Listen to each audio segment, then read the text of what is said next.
আসসালামু আলাইকুম প্রিয় বন্ধুরা, কেমন আছেন?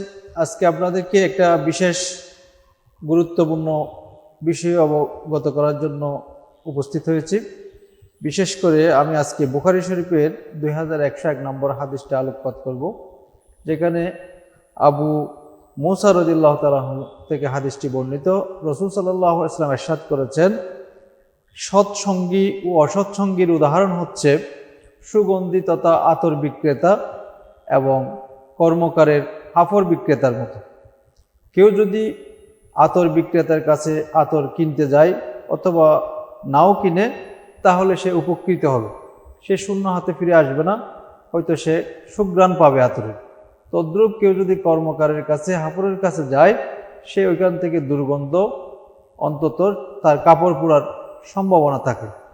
তদ্রূপ আমরা আমাদের বাস্তব জীবনের সকল ক্ষেত্রে হজ, উমরা, টিকিট, ভিসা প্রসেসিং সহ, হোটেল বুকিং সহ, পরিবার নিয়ে আনন্দ ভ্রমণ সহ সকল ক্ষেত্রে আমরা সৎ প্রতিষ্ঠান, সৎসঙ্গীকে বাছাই করব।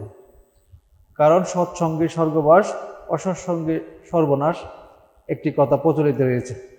আসুন আমরা একটি স্বনামধন্য, নির্ভরশীল ও আস্থাভাজন প্রতিষ্ঠানের সাথে থাকি। কক্স ট্যুরস অ্যান্ড ট্রাভেলসে আপনাদেরকে স্বাগতম।